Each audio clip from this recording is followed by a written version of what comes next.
अस्सलाम वालेकुम स्टूडेंट्स, क्या हाल चाल है आप सबका। उम्मीद करते हैं कि आप सब लोग खैरियत से होंगे। आज के 9th कंप्यूटर साइंस के न्यू लेक्चर के साथ हाजिर हैं आपकी खिदमत में। आज हमने एक्सरसाइज फर्स्ट चैप्टर की स्टार्ट करनी है। मेनली इसमें मैं आपको दो क्वेश्चन करेंगे हम, question number 1.1 and question number 1.4। ये दोनों के मतलब मैं आपको बताऊँगा। बाकी किस तरह से करना है, इसमें मेनली 1.1 के अंदर भी फर्स्ट क्वेश्चन आपको बताऊँगा कैसे सोल्व करना है। बाकी आप खुद जो है वो पीछे में सारे टॉपिक्स आपको करवाएं, आपको पेज नंबर बता दूंगा, आपने आंसर देख लेने हैं। सबसे पहले सवाल देखते हैं। कहता है in a farm there are some cows and birds. यहाँ पर कुछ गायें हैं और कुछ परिंदे हैं।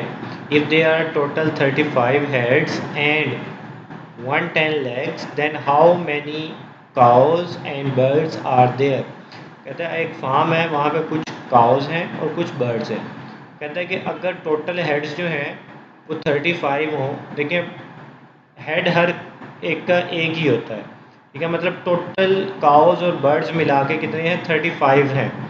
And 110 legs, then how many cows and birds are there. जबकि टांगे जो हैं, लेग्स जो हैं वो 110 हैं टोटल। अब देखें जो काउज हैं उनकी लेग्स होंगी 4, जबकि जो बर्ड्स आपको पता है बर्ड्स की लेग्स होती हैं 2। टोटल 35 हैं। हमने इस तरह से आंसर निकालना है कि हमारी 35 हेड्स के साथ साथ लेग्स 110 बन जाए। अब हमें बताना ये है कि टोटल काउज कितनी है और टोटल बर्ड्स कितने हैं। अच्छा तो स्टूडेंट्स हम देखते हैं कि हमारे पास कितनी काउज और कितने बर्ड्स होंगे तो हमारी टोटल जो है वो 110 लेग्स बनेंगी। और हेड काउंट कितने हो जाने चाहिए, 35। तो मैं आपको ये लेके चलता हूँ ज़रा। ये देखें टोटल हमारे पास जो हेड्स हैं वो 35 हैं और टोटल हमारे पास जो लेग्स हैं वो 110 हैं। तो अब हमें ये देखना है कि काउज कितनी होंगी और बर्ड्स कितने होंगे। देखें काउज का भी एक सर होता है और बर्ड्स का भी एक ही हेड होता है।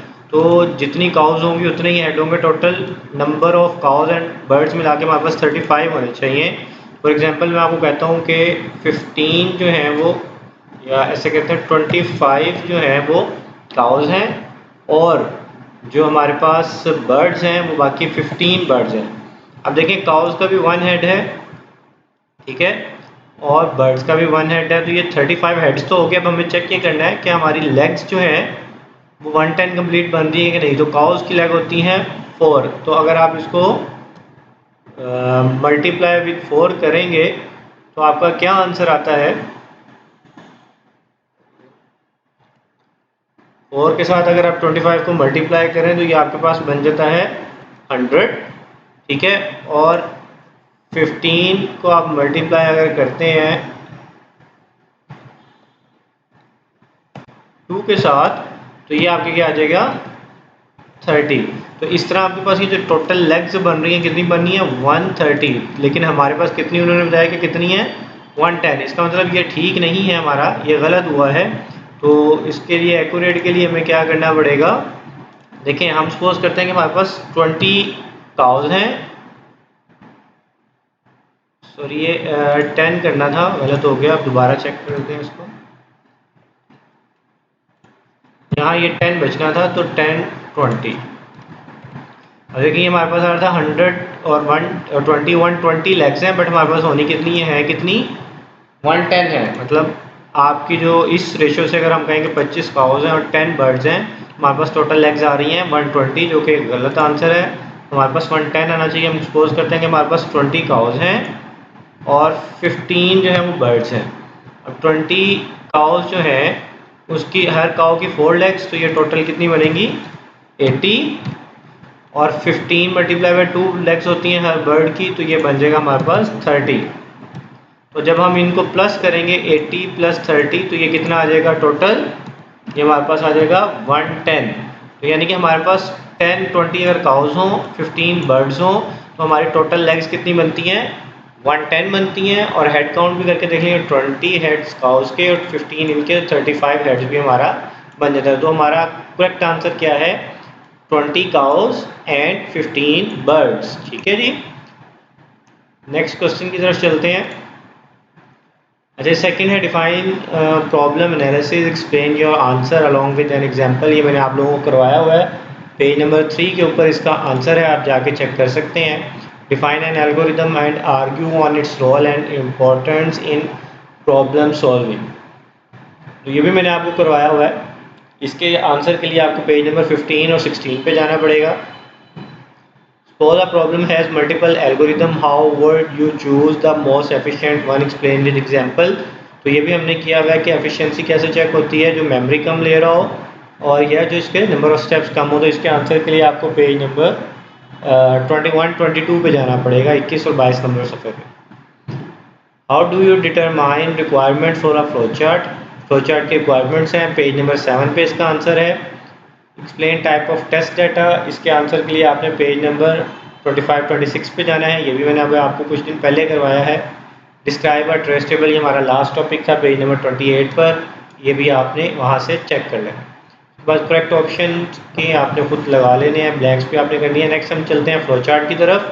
तो आज भी हम सबसे पहला फ्लो चार्ट देखते हैं। Input 2 numbers n1 and n2, determine whether n1 divides n2 और नॉट। 2 नंबर लेने हैं और ये चेक करना है कि पहला नंबर दूसरे को डिवाइड कर रहा है या नहीं कर रहा। तो इसके लिए मैंने एल्गोरिथम बनाया हुआ है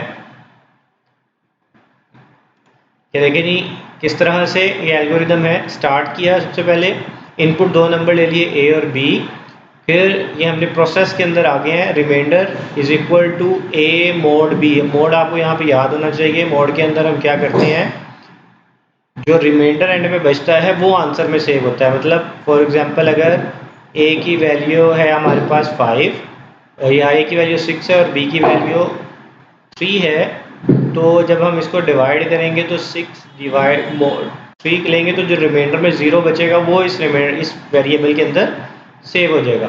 फिर आगे एक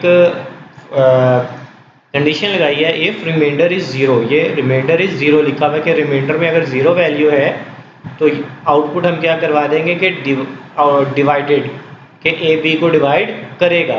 बट अगर रिमाइंडर के अंदर वैल्यू 0 ना हो, 1 हो, 2 हो या कोई और वैल्यू हो, तो हम क्या करेंगे, यहाँ शो करवा देंगे नॉट डिवाइडेड। दोनों तरफ से जिस भी साइड पे जाए फ्लो चार्ट हमारा एंड हो जाएगा।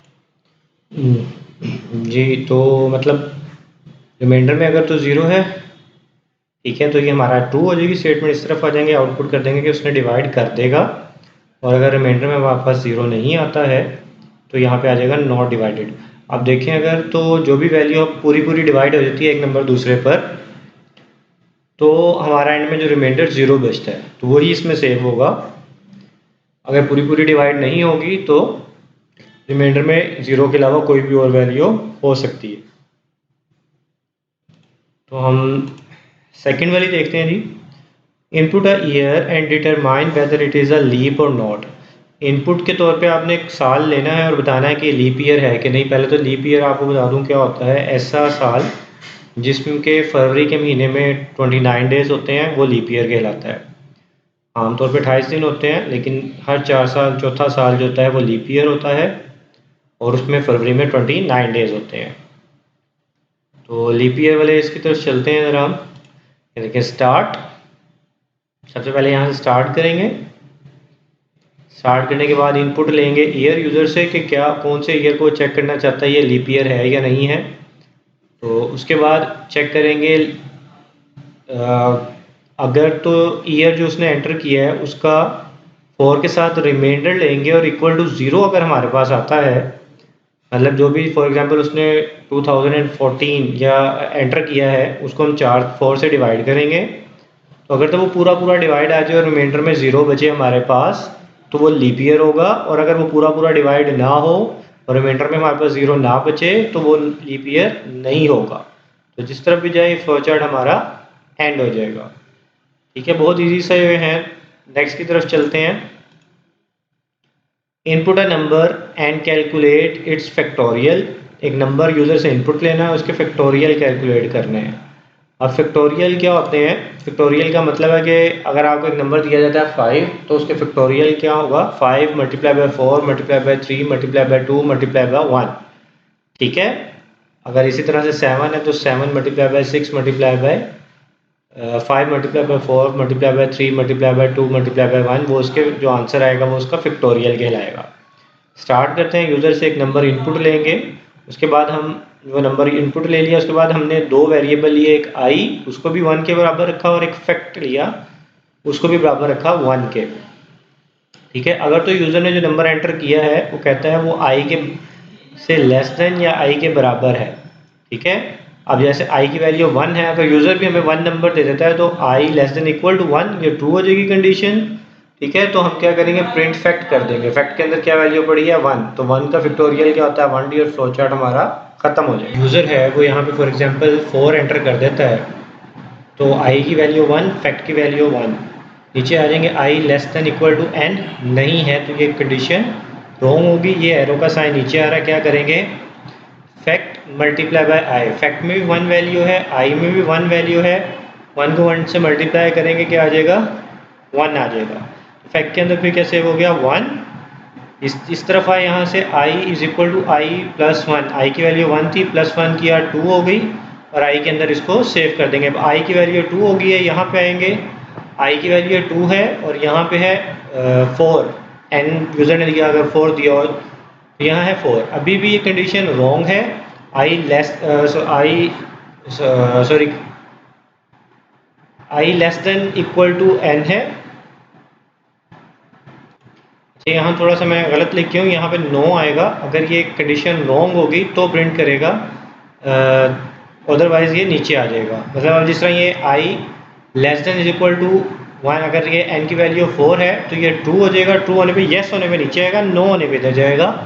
i की वैल्यू 1 और n की वैल्यू 4 लेस देन है, ये ट्रू होगी कंडीशन, नीचे आ गया। फैक्ट को 1 को 1 से मल्टीप्लाई करेंगे, फैक्ट 1 ऐड कर देंगे और यहाँ पे अब i प्लस 1, 1 प्लस 1 2 हो जाएगा i की वैल्यू। अब 2 less than is equal to n, तो कंडीशन फिर ट्रू होगी, फिर नीचे आ जाएंगे। अब फैक्ट में पहले वैल्यू 1 पड़ी थी, i की वैल्यू 2 है, 1 multiply by 2 is equal to 2 आ जाएगा फैक्ट के अंदर। अब सेव हो जाएगा 2 और i की वैल्यू है 2 प्लस 1 3 हो जाएगी, और 3 किस में सेव हो जाएगा फिर से i में। फिर यहाँ से फ्लो आ जाएगा यहाँ पे 3 less than equal to n, condition true. नीचे आएंगे, अब यहाँ पे फैक्ट में पड़ा हुआ था 2 मल्टीप्लाई बाय करेंगे, i की वैल्यू हो गई है 3, 2 मल्टीप्लाई बाय 3 करेंगे तो ये हो जाएगा 6, और वो किस में सेव हो जाएगा फैक्ट में। ठीक है, फिर यहाँ आएंगे 3 थी i की वैल्यू, 3 प्लस 1 4, i की वैल्यू i में सेव हो जाएगी 4, यहाँ पर आ जाएगा 4 less than equal to 4, condition फिर ट्रू हो जाएगी। तो अब यहाँ पे 6 फैक्ट के अंदर मल्टीप्लाई करेंगे 4 के साथ, 6 4 से 24 और ये सेव हो जाएगा फैक्ट के अंदर। i plus 1, 4 plus 1 is equal to 5, i के अंदर वैल्यू सेव हो जाएगी 5 की। यहाँ आएंगे तो अब ये कंडीशन रॉन्ग हो जाएगी, कंडीशन रॉन्ग होगी तो हम यहाँ पे आएंगे नो आएगा, सॉरी यहाँ पे मैंने गलत लिख दिया है, यहाँ नो आएगा। जब कंडीशन गलत होगी तो प्रिंट कर देगा फैक्ट, और फैक्ट के अंदर वैल्यू इस टाइम क्या पड़ी है 24। उम्मीद करते हैं आज का लेक्चर आपको समझ आया होगा, और हमारे चैनल को लाइक सब्सक्राइब जरूर कीजिएगा और अपने फ्रेंड्स के साथ इसको शेयर भी कीजिएगा। नेक्स्ट लेक्चर तक के लिए।